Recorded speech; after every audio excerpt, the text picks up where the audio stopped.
Right, quick video on the Holden Captiva right rear or right left door handle change. These are pretty common, they break. This one's actually a good one, but they break off here and you end up with a door handle that doesn't open the door. So pretty simple. When you first get to it, you'll see it like so. There's a bolt there and you've got to pull this silver cover off, which is there. So that normally sits like that on the door handle, like so. And there's a little nook on the bottom of it that you use a little small flat tip screw to lift off, and it just pulls out. So you'll see there's a screw at the top and a screw at the bottom. So they just come out, they're just normal Phillips heads screws. From there, once you get then you just lift off around the edges like a normal door trim, how they do, and then you lift upwards as well. So before you lift upwards, you've got to get rid of this section here, which is again very straightforward.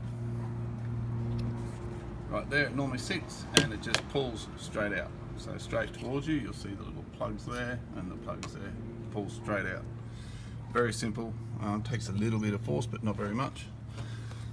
So once you've got access to those, you lift the door trim obviously upwards and out like I said, and you use those two there. You'll come across those and they'll be attached to those 2 points there. So they're quite simple to remove.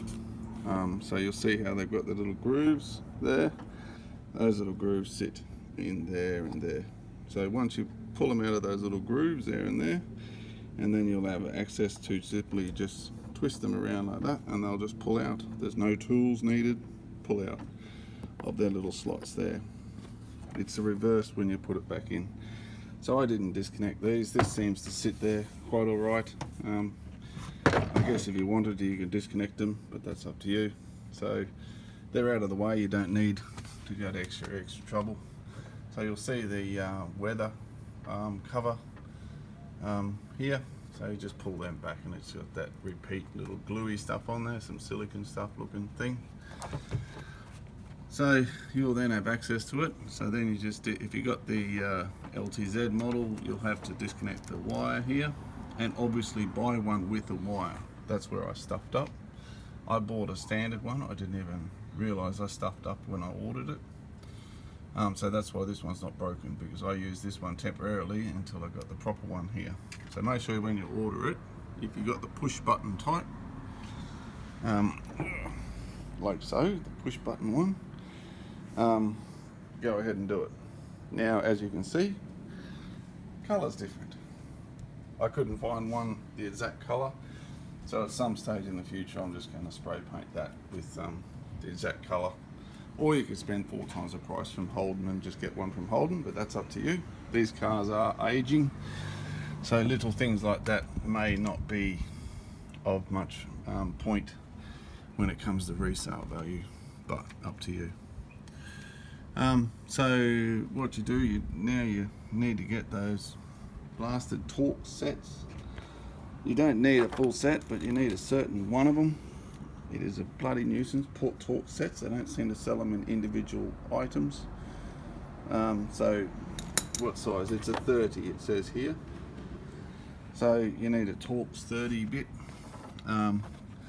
So you'll see there's that hole right there.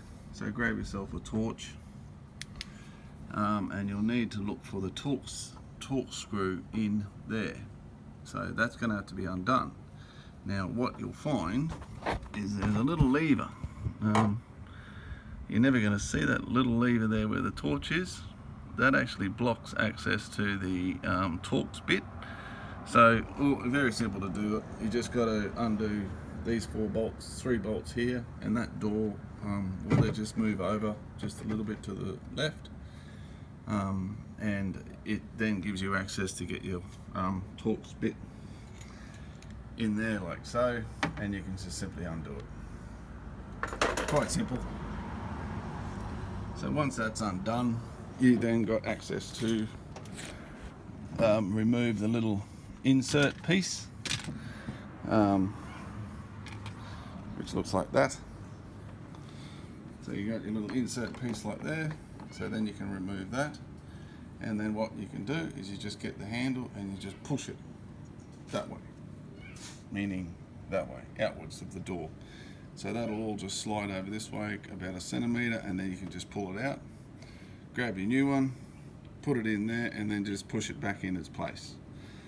And then you can reattach that thing, and that's the Torx bit on what I was just talking about. The screw, the nut, the bolt actually stays there, so you can just put that back on when you've done your bit.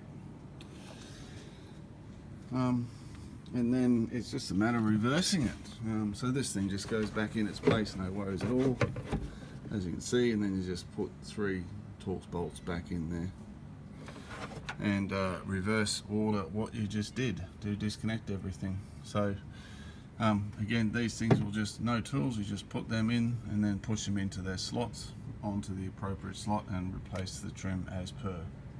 So that's a rundown on the replacement of the right rear or right left or right rear door. It's even simpler for the front door. There's already a fella on YouTube who did a front door, but the backs are a little bit different to the fronts. So anyway, there you go. Thank you.